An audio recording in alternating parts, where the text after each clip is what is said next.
Hello everyone, welcome back to the kitchen table. Today on the kitchen table, things are messier, which I know is pleasing to some people because it got a bit tidy, didn't it, a while back. Things are messier. I've been fiddling around and fitting some bits and pieces, and today we're going to be talking about some products that I've been sent to have a look at, including some prop guards, which should be interesting because, as you know, I don't do prop guards. So let's have a look at these.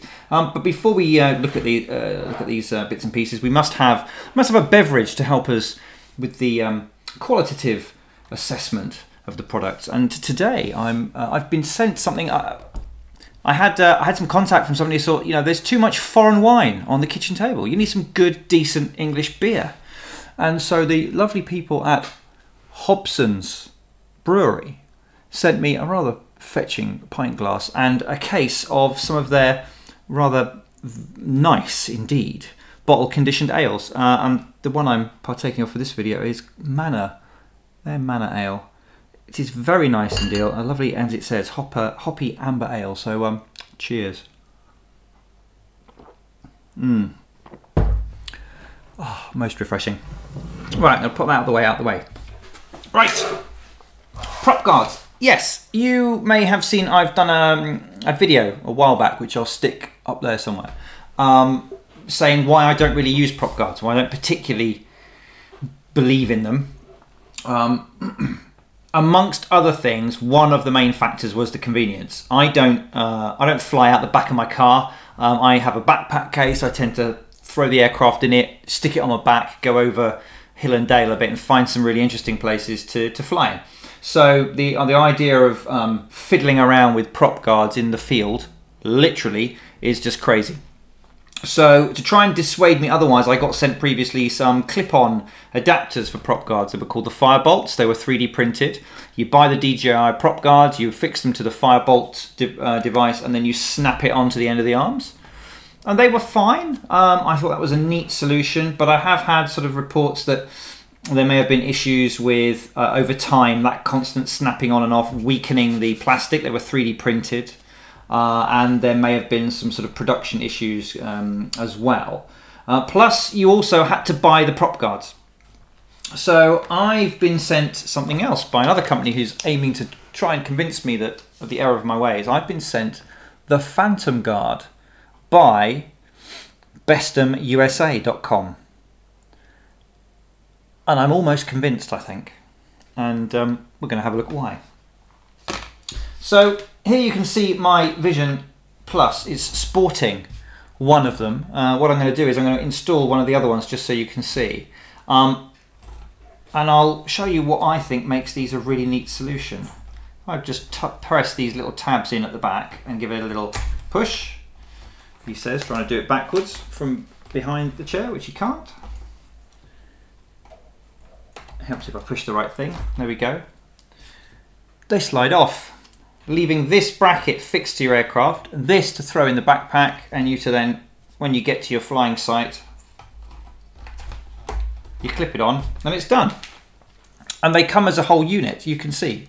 Really, really impressive quality on the moulding here. There's no, I mean, you know, I would have expected, at the price point particularly, I might have expected, you know, bits of flashing, and it's been really well thought out. It's been designed to be as strong as it can be without too much weight being added. And of course, the clever thing about it is it uses a similar system to the buckles you find on the backpack. It's the squeezing here of these plastic lugs that then releases it, which I can't do because I've got nothing to brace against because it's not attached. Well, here, there we go. Which releases it from this, which you attach, and then it's just that push fit. They weigh next to nothing, which is another thing compared to the price of in terms of the cost of weight penalty of buying the DJI prop guards and then fitting another system. These are really light. If I can get this on the scale so we can see it, obviously you need to multiply this by 4. It's 20 grams.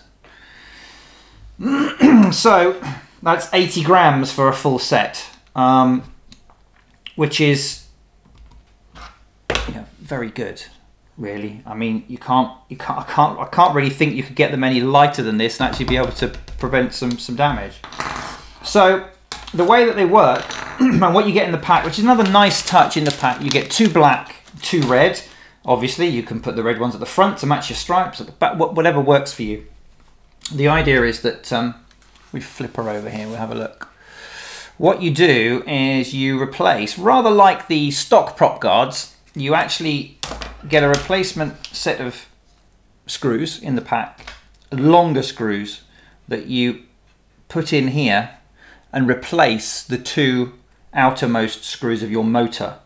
And this then locks this plastic piece in place and holds the motor in place, and then allows you to just be able to, when you want to attach them again, clip, and you'll see those under tension spring out, lock it in place, and pretty much I can't see any way that's coming off. Oh, like I said, it's just like the clips on your backpack. We all know that those just, you know, don't shift really unless you put ridiculous amounts of weight on them.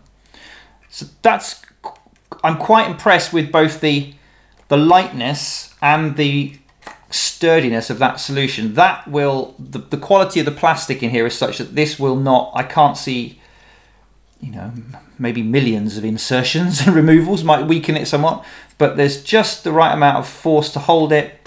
And you know, you have to be a little bit firm to get it off. It's quite reassuring. Those aren't going to fly off and entangle in your props or hit anybody or anything else.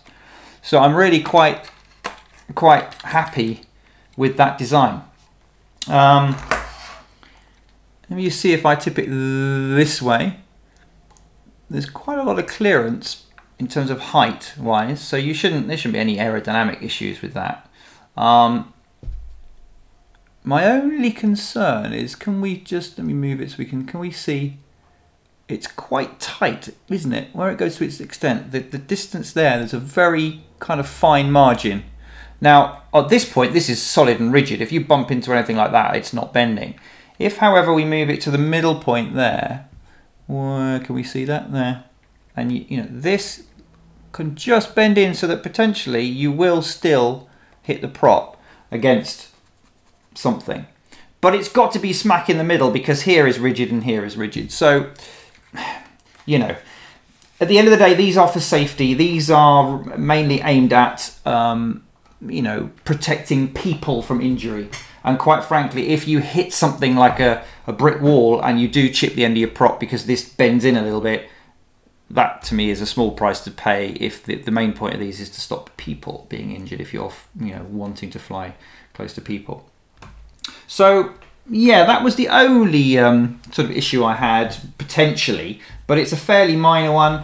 What it's very good at though is preventing the tip over prop strike on the ground, because of the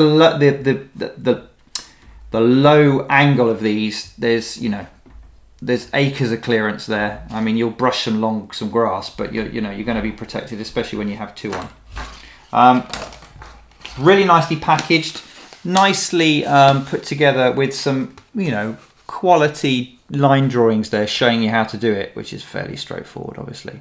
The only thing I counter, just like with the other props, is make sure you keep the original DJI screws for your motors, because if you ever want to replace them, you know, if you put these back in without this, if you've got the older version motors like these, those will go straight up and strip out all the windings in your motor and effectively kill it. If you've got the version 3 Phantom with the newer motors with a little baffle to protect it, you won't strip your the windings in your motor out, but you won't be able to use these longer screws because it will just keep grinding up against the protective baffle. So just keep those, you know. The kit comes with a handy baggie with the replacement ones, so you can do that. There's no thread lock put on there.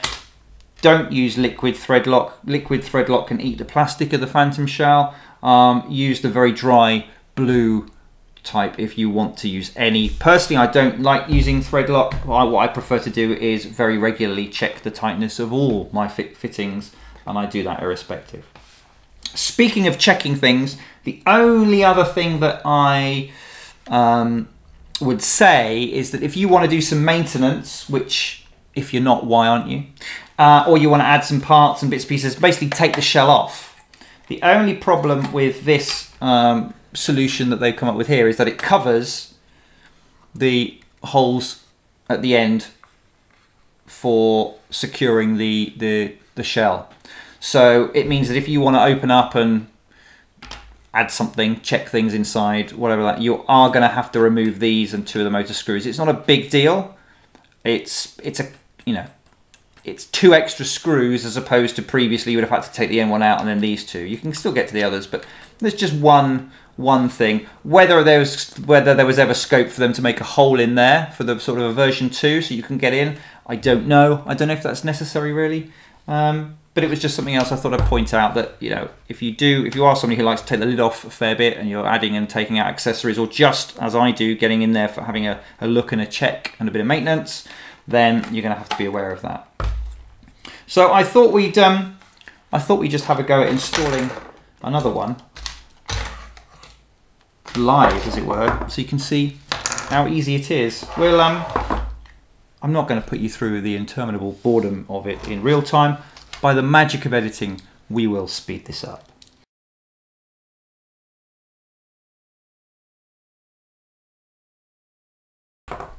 Okay, and there we go. That was it. I mean, that was probably less than 60 seconds. So 5-minute job, and you've got all of them done. And then, there we go. We now have it sporting the full pair.